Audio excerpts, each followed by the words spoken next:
50, 45, there goes Davis. Oh my God! Davis is going to run it all the way back. Auburn's going to win the football game. Auburn's going to win the football game. He ran the missed field goal back. He ran it back 109 yards. They're not going to keep him off the field tonight. Holy cow! Oh my God! Auburn wins. Auburn has won the Iron Bowl. Auburn has won the Iron Bowl in the most unbelievable fashion you will ever see. Welcome in, everyone, to a brand new edition of the Dream Wager, episode 495. Today is Friday, January 31st, 2025. Elvis, it's been nice over here on the East Coast. Snow is melting. How we feeling today? Still feeling much better, battling a little cold, but almost back to 100%. Weather is agreeing, finally getting a little nice. You see the sun busting out the window.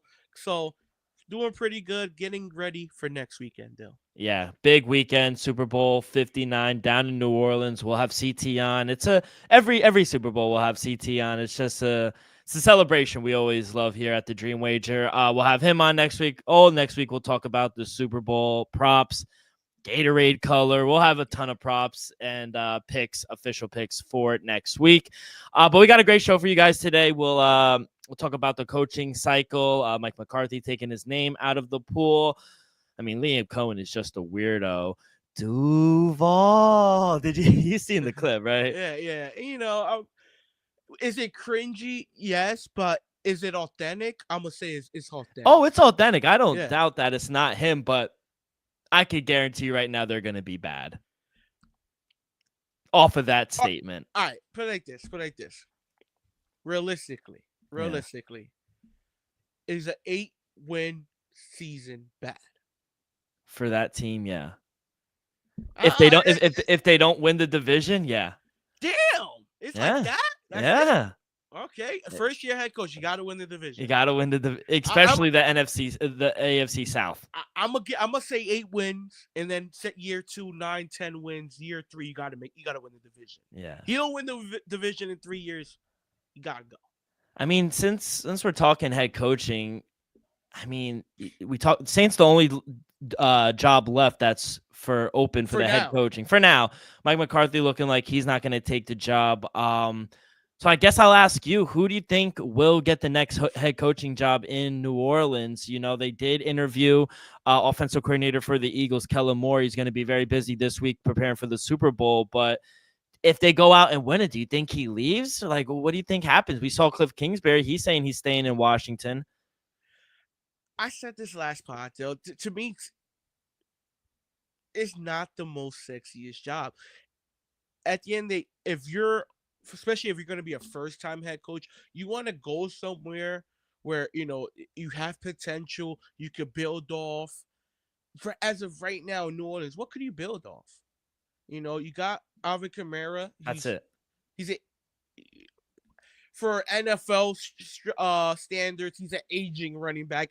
In my opinion, Saquon and Derrick Henry is eliminating that factor. But to NFL standards, he's an aging running back. Wide receiver core has got some talent, but we saw the injuries it dealt with last season. And the question mark is Derek Carr. And let's just say the house names on the defensive side, those guys are aging as well, like the Cam Jordan, Tyrann Mathieu. Lattimore, you traded away last season. So as a first-year head coach, I just don't see any first-year head coach saying, you know what, I want to start my career in New Orleans. To me, that's a lose-lose situation. And I don't see a bunch of veteran head coaches out there that's going to line up and want to start a rebuild. I'm surprised Pete Carroll wants to start a rebuild in the Raiders, but at least with the Raiders, Tom Brady just came in. We know he's going to want to win, not tomorrow, but now. So at least Pete Carroll could speed up the process. In New Orleans, I don't see them being in position to win, at least for the next 2 seasons. And they have the 9th overall pick. What are you going to get there? We don't know the uncertainty at the quarterback position. There are rumors I heard this week Chris Olave might want to be out coming off that back concussion. Two back concussions within 3 weeks. So, yeah, it's not an appealing job. So we'll see who winds up getting it. It is an NFL head coaching job, 1 of 32 in the world. Facts. So that is Like I said, at the end, it is a head coaching job. It's just not the sexiest job available in recent years. Speaking of head coaching, Matt Eberflus, he got hired. He's the new DC in Dallas. And, credit to him, he was a better defensive coordinator than he was a head coaching job under Schottenheimer. They have a good defense now. You think this is a good role for Eberflus in Dallas? Yes, just because it could build your resume. At the end of the day, we all know Eberflus is more the defensive side. We know that. Wasn't a successful tenure as the head coach for the Chicago Bears. Now we know Dallas has tremendous potential on the defensive side. We saw even 2 years ago with Dan Quinn, while his tenure was there, they led the league in takeaways. You have Bland, Trayvon Diggs, Mika Parsons. You got superstar power, DeMarcus Lawrence. Gonna have a top 15, top 12 pick. So you got some pieces on the defensive side of the ball that, you could definitely build your resume off. It's just, can they lead to wins? Can they make a playoff run? Can they, have a great game in the playoffs? Because we haven't seen that for the Cowboys in recent years. We saw it. Even look how Dan Quinn is performing with the Washington Commanders. Last time we saw Dan Quinn in the playoffs as a Cowboy, we saw 27 points on air in the first half from the Green Bay Packers. So at the end of the day, do I like it? Yes. But is he going to be able to coach his butt off when the time comes, if they ever get in position to do so? And I think the big thing also with Dallas is injuries. They got to stay healthy in order for them to be competitive, especially now in a very competitive NFC East.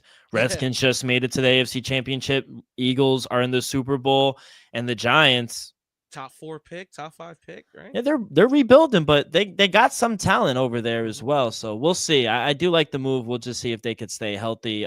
We got Dan in the chat as well. Ravens, they hired Chuck Pagano as their senior secondary coach. I think it's a great move for a secondary that kind of struggled early on in the season. After they made some adjustments in the second half of the season, we saw them really start to lock down. I think it's a good reunion for John Harbaugh, who he hired Pagano to his staff in 2008. 17 years later, now Chuck Pagano is back in Baltimore at the age of 64. You like this move for the Ravens? I like it realistically just because he's been there and done that. This is a guy who's been around in all types of level, head coach, DC, all types of level in the NFL coaching cycle. So to me, this is a great move just because, like you said, for the secondary, we know Chuck has great experience. So in my opinion, when you could bring in a veteran like this who's has been a head coach, who's been coaching on Super Bowl levels, this is what you need to improve your franchise and more, and possibly contend for a national championship. So to me, this is another winning piece for a coaching staff to add. Chuck Pagano, any guy who's been there and done that for, like you said, 18 plus seasons, is a great piece to add. And then we'll end with the Jets. It's been a busy few last days for them after, getting Aaron Glenn as their new head coach.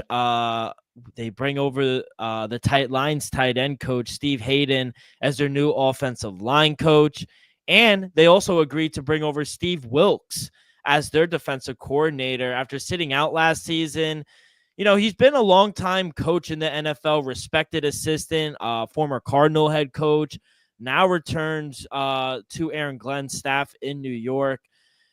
Aaron Glenn, he said he's going to hands off on the defense. He said he won't call the defensive plays. So, the picking out the DC I thought was a big hire.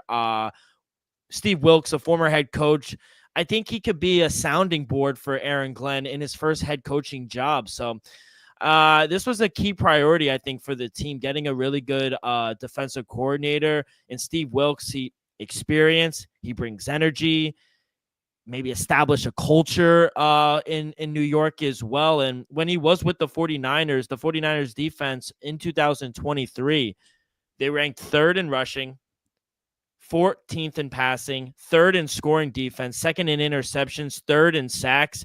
PFL graded them tied for 1st with the Jets in 2023. So I thought it was a great hire for Aaron Glenn and his staff. And, his experience, I think, is really going to help the team, hopefully. Yeah, Dale. To me, this is a great hire. I was on the record a couple of years ago saying Steve Wilkes deserved to be a head coach after the job he did being the interim head coach for the Carolina Panthers after that horrible job Matt Rule did. Remember when Steve Wilkes came in and Panthers started winning games? I was advocating why he didn't get a head job. Remember they hired Frank Wright? Like, look how he didn't even last the full season. Bro, I said this 2-3 years ago this happened. So I'm surprised Steve Wilkes haven't got another head coaching job since. We saw what he was able to do against a horrible franchise, trading away Christian McCaffrey and all that. They went out there and won a couple games. I'm pretty sure he won 4 out of his last 6 games in Carolina. Go back and look at that team. So to me, this is a great hire, and I love it. We saw he was a part of the 49ers coaching staff. He's been to a Super Bowl, so I love that for your Jets. Kind of as a Patriots fan, a little worried about it just because I know he's gonna bring that pedigree. I know he's gonna shake up the room as well. If you could turn around a Carolina Panthers team, win out of the 4 out of the last 6 games in 2022, I know he's able to do something with that potential the Jets defense have. Yeah, a lot of our defensive players, they were very adamant and happy online on Twitter or X. They said, they loved him. They can't wait to start working with him. And, hopefully he builds a culture here. He's definitely going to shoot it straight with you. He's not going to bullshit around with you. He's very old school kind of guy, which I think sometimes young players need in the league. And that just leaves one position open, the offensive coordinator spot. But, I think Aaron Glenn, wants to kind of build his own version of Detroit's offense here in New York. There's ties to Tanner Eggstring to come be the offensive coordinator. We'll see if that happens, but I don't know, man. I'm starting to like this staff. It's a whole different staff. It's going to be a whole different team, so I'm excited to see that.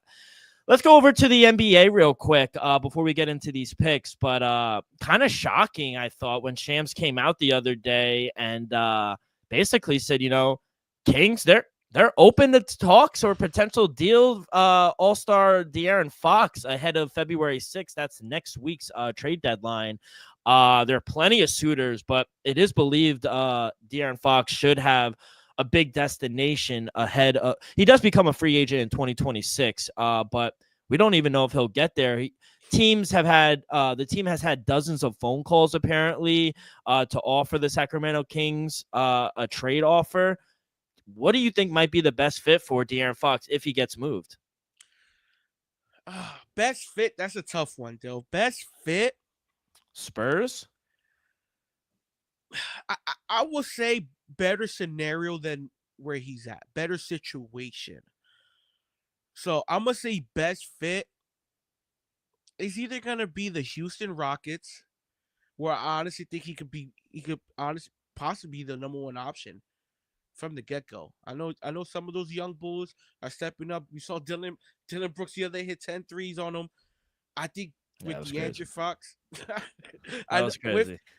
With DeAndre Fox being the top dog in Houston, I think that maybe not puts him over the top, maybe not puts him in the conversation as, championship contenders, but could possibly move him to that OKC spot we saw last year when we was like, all right, is this team for real? Is this team for real?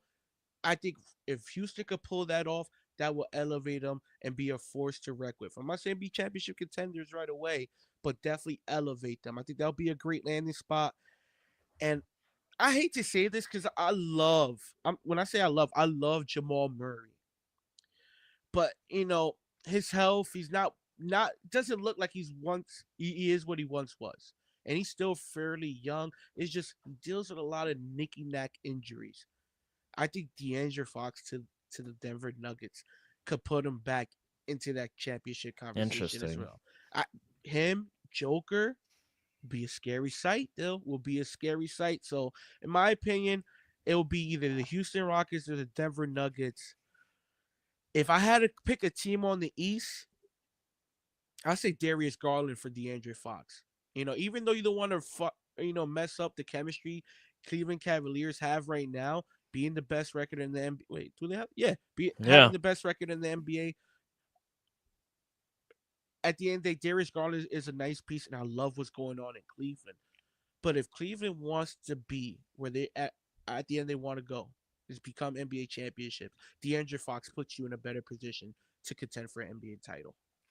Yeah, I do think that would be an interesting thing. Were you surprised that, they're opening up and trying to deal him if they get the right amount of picks, players? Are you surprised? Because they are underachieving this year. Yeah. Definitely a disappointing season thus far for the Sacramento Kings. Let's not forget they fired Mike Brown. I think the first 20-25 games of this season after 5-6 game losing streak. After giving him a contract extension. Yeah. It is what it is. Am I shocked by it? I'm gonna say a little bit. Not. I'm more shocked that it's De'Aaron Fox and not Sabonis, in my opinion. Because yes, Sabonis is a great piece, but De'Aaron Fox, you could keep him in the roster. You could keep him around for the next 10 years, in my opinion. I don't think Sabonis is gonna have a 10-year dominance, or play at the high level that DeAndre Fox had for the next 10 years. That's my opinion. Kenga Murray, another great piece. I just don't see why trade away DeAndre Fox and start rebuilding with Kenga Murray and Sabonis. I will rebuild around DeAndre Maybe Fox. The cost. They're not going to cost as much as De'Aaron Fox. I understand that, but what are you saying to your fans? Oh, it is what it is. We're not going to pay a superstar. De'Aaron Fox, hate him or love him, he is an all-star. He's a star. He's a star. Yeah. On some injury news, unfortunately, Hawks, Jalen Johnson, he's undergoing a season-ending surgery to repair a shoulder injury that he suffered in the week. It's sad because he was balling this season, averaging 19 points, 10 rebounds, 5 assists for kind of an underachieving Hawks team. But Jalen Johnson's a baller, man. Tough blow for an Atlanta team trying to fight for a playoff position right now. Yeah, that's a tough one. Just like you said, Atlanta, they're fighting for a playoff spot. And I said it early on, they're going to be around a play-in team. I give them a shot to, get to number 6. But now without Johnson, it's going to be very tough. Do I give them a shot? Yes. But it's going to be very tough. I think they remain a play-in team, but we'll see. Definitely a tough loss for Atlanta Hawks. And a tough loss for the Lakers. Anthony Davis got hurt again. He wasn't able to return to the game. He will be reevaluated in a week for that abdominal muscle strain. Are you worried about AD again? Realistically, not really. Not for none. For the past year and a half, you can make the case Anthony Davis has been one of the most available players in the NBA. For big man wise, he's been available. He played I think 70 games last year. 70 plus this year. He's been pretty much healthy, so I'm not surprised at all that Anthony Davis is missing 5 to 10 games in the middle of the season. Kind of surprised it didn't happen last year or already this season. So hopefully he gets healthy and comes back to 100%. Honestly, let him miss the All-Star break. Let him be out for the next two and a half weeks. Let him come back after All-Star break. Right now, the Lakers are sitting at the number 5 seed. Won a couple games in a row. I think right now you let AD rest. You just cruise to the All-Star break, and then after the All-Star break, you make that push to a top 4. You saw the viral moment of JJ Redick getting mad at the rookie Luke Kennech. Yeah, Kennech. I mean, the play was Jesus Christ. The play was for you. He threw the ball. Do you agree with the harsh criticism, I should say, to Bronny? He didn't look good. Realistically, he's not an NBA player. He's a G League player. You know it and I know it. We've watched too much basketball to say he isn't. And I know he's LeBron's son and he's going to get there, but he needs development. I said it when he was at USC. He wasn't even a starter there. Come on. I agree with that. Criticism is rightly deserved when it's due. And what we saw from Bronny James these past few games, deserves some criticism. So I'm not. Uh, is it being a little more played out there on the Oh yeah, mainstream level of because it's course. Bronny James? Yes. Yes. So do I believe it's a little too far? Absolutely. But I'm not gonna sit here and say he doesn't deserve to be criticized. That's fair. And we all know if his name wasn't Bronny James, the media wouldn't be covering it. And also, Exactly, and he'll be chilling in the G League. yeah, And we saw him put up 32 points a couple weeks ago in the G League. So let him stay there, develop him. If somebody goes down with an injury, you need 5-10 minutes a night from Bronny. Guess what? He's a phone call away. Till then, let him develop. by the way, how bad are the Washington Wizards? They've lost 15 in a row. I mean, they're bad. Atlanta's Yeah. lost 6 in a row too, but I mean, Jordan Poole dropped 3 points yesterday. He was 0 for 9 for 3. He was like 2 for 15 from the field. He's a bum too. Like the whole team is bad. I'm gonna be honest. Washington has been very disappointing. Like historically bad. Yeah, like historically bad. Didn't they not win a whole game for the month For the whole month. I think yeah, they lost 17 games that something like that. 17, 18 I straight. just don't understand. It's tough. It's tough. Jordan Poole, we saw all the potential in the world. Even during the finals run against Boston, uh, it, at the end, You're lost the words right now. They're that bad. I just don't know what to say. I honestly don't have an answer. Yeah. For how bad they are. They have the rookie Star, right? Alex Starr, yeah. He's not really, panning out. Honestly, he's just a rookie. But What happened to Kuzma? Kuzma's been. I ain't gonna hold you. No, Kuzma has his days. Kuzma has his days. He'll give you 22. He'll give you 12. Sometimes he'll give you 7. Sometimes he'll give you 25. So it all depends. At the end of the day, he's not coming through the pregame with all those crazy outfits anymore. Yeah. Either. So I think that's good. At the end of the day, it's just a bad team. Alex Starr's been out. He is injured. Malcolm Brogdon is out with an injury. Sadiq Bey out with an injury. 3 okay pieces. Malcolm Brogdon is a good piece, and so is Sadiq Bey. I fuck with Jonas Valanciunas. They said that's a name to watch next week for a trade as well. They're not going anywhere, and a team who needs a big man, Knicks, they could use a Jonas Valanciunas. Yeah. So yeah. We'll see. But yeah, I just had to know 15 in a row is crazy.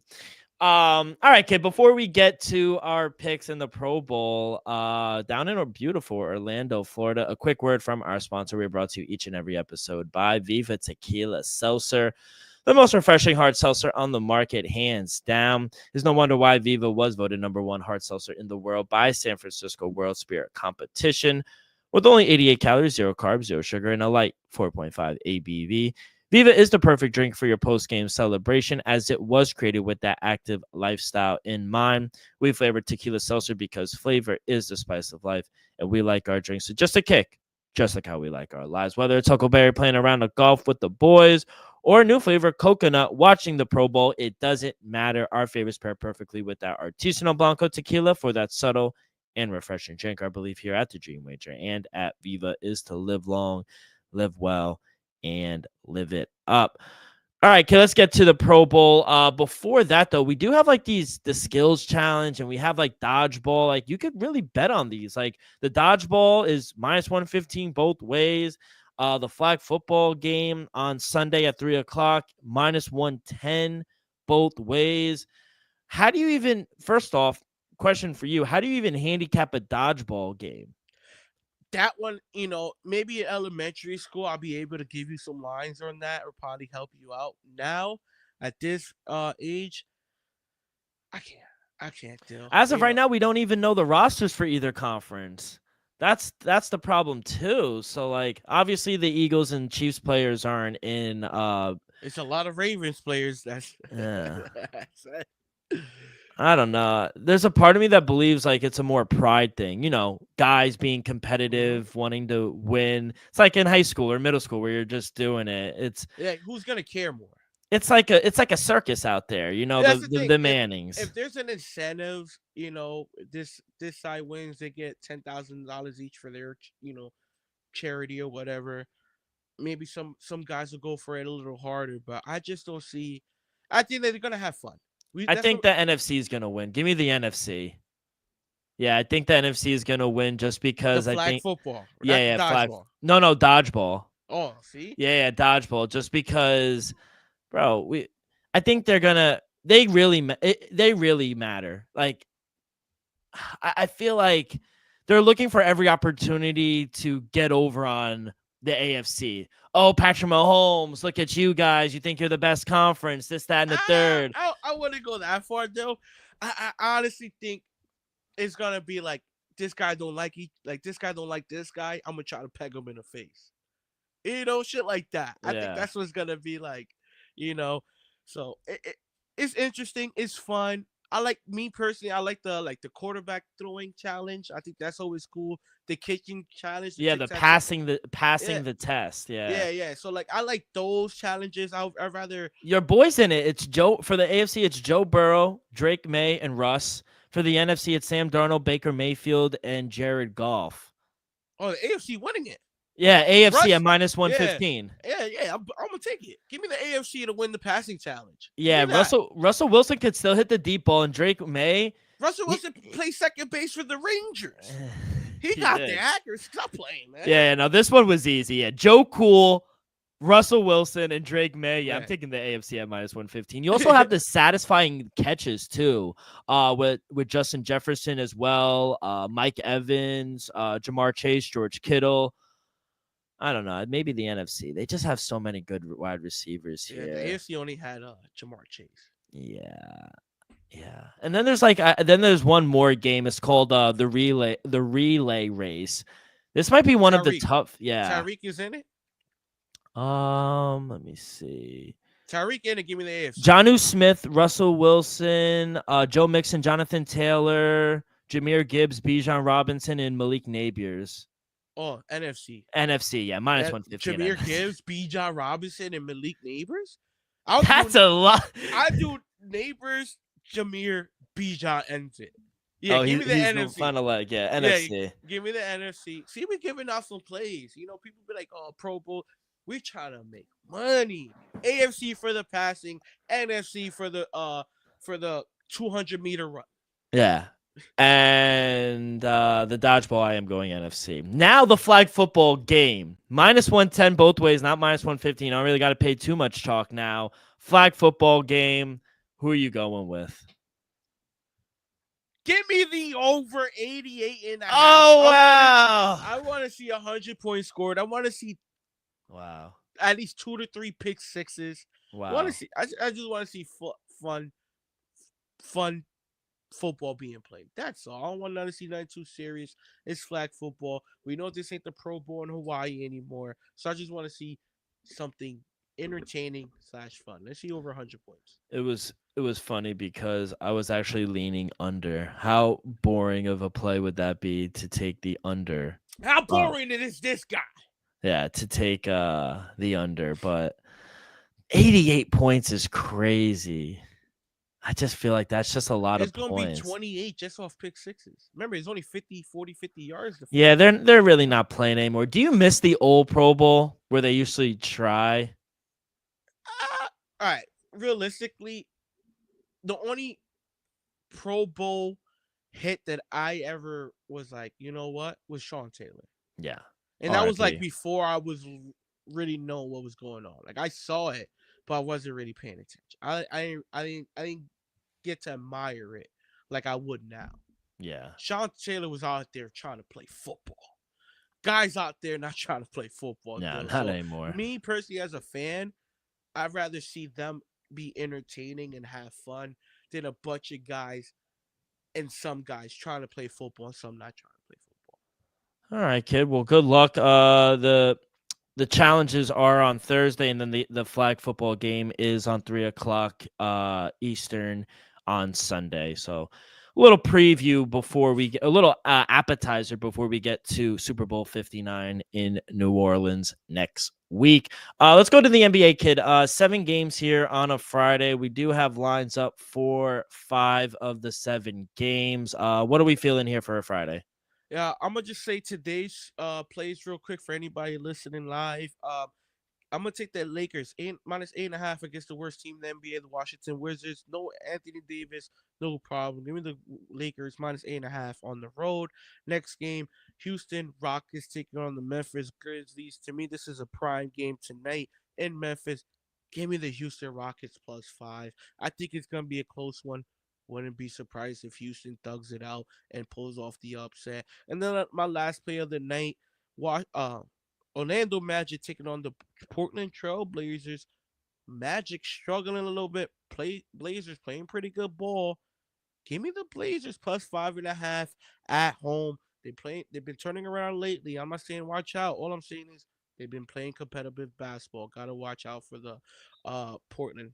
Keep your eyes on that game tonight. Next, for tomorrow, Dill. Atlanta Hawks taking the Cleveland Cavaliers. You reported saying Johnson is gonna most likely be out for the rest of the year. Give me the Cleveland Cavaliers -10.5. I've been scared to lay these big spread with Cleveland. I'm starting to figure out you just gotta lay them. Cleveland's just that good, people. Give me the -10.5 with the Cleveland Cavaliers. Oh, that was today. I'm sorry, people. For tomorrow now. Los Angeles Lakers taking on the Charlotte Hornets. Charlotte's, they're a bad team. Clippers, they're laying 12.5. Still, I hate to say it. Give me the -12.5 with the Los Angeles Clippers.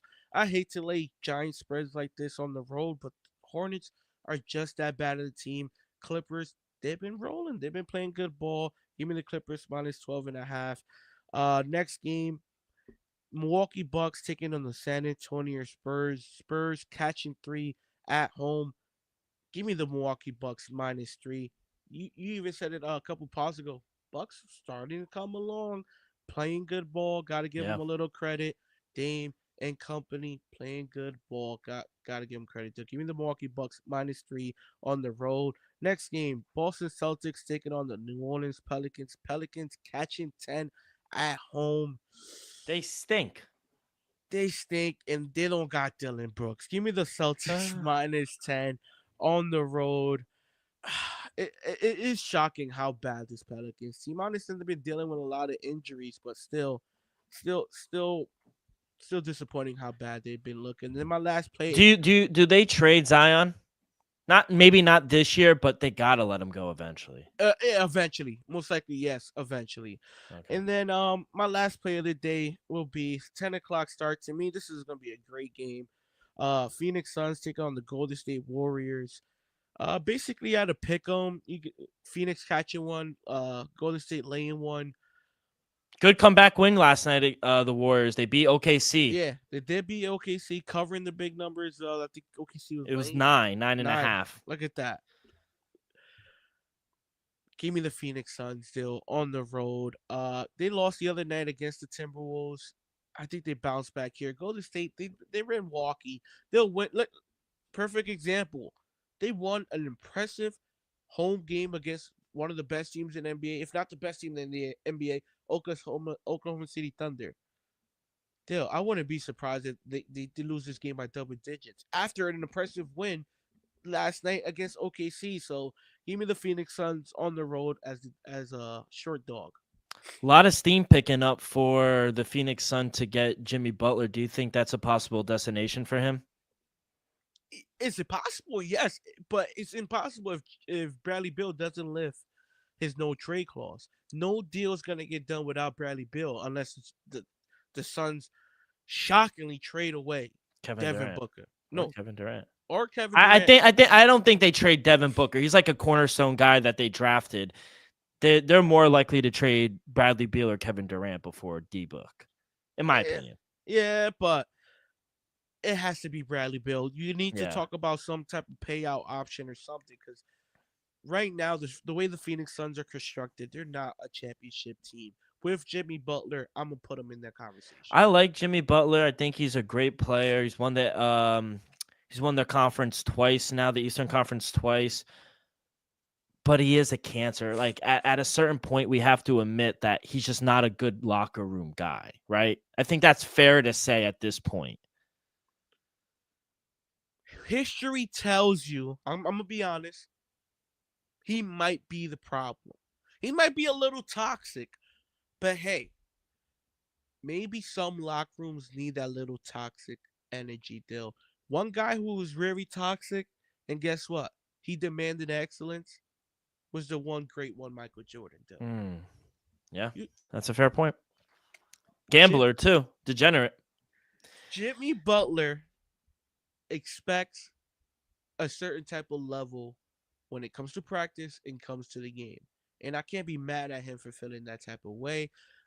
But I could be mad about how he goes about and That's handles fair. those emotions. So I'm not mad at you, Jimmy. All I'm saying is you gotta learn how to handle these situations a little better. Cause this is 3 franchises you kind of just, let's just say, steamed out of. Philly was not good. We already know what happened in Minnesota. And now look what's going on in Miami. I don't even know what happened in Chicago. Do you think there might be a return? Because there have been reports now of Philly might be interested. I said it last year. They'll even I said it last year. I don't know why Philadelphia 76ers extended Tobias Harris instead of Jimmy Butler. If they had Jimmy Butler the last 3 seasons instead of Tobias Harris, They beat the Knicks. I think they possibly win a championship. Just one. Just one. I'd give them a shot against Denver. Joel Embiid, Maxey, Jimmy Butler. Hey, I give him a shot. So we saw what he was able to do. He led Miami to 2 finals, 3 conference finals in 5 years? Mm-hmm. You got to give him credit on that. Yes, is he a cancer? Is he a little toxic? Yeah, possibly. But there's a bunch of teams out there that need a guy like Jimmy Butler. I heard a quote one time.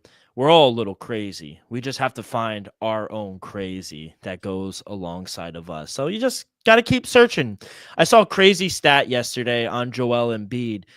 Yeah. He's played 884 games. 400 of them he's missed. He's only played 446 games. This man has the best PTO in the world. Yeah. That's crazy. Yeah. I can't defend it, you know. I can't defend it. That's all I'm gonna say. I can't defend it. All right, kid. Good luck on the association. 3 plays for me in college. Coming off a nice day last night. 4-1.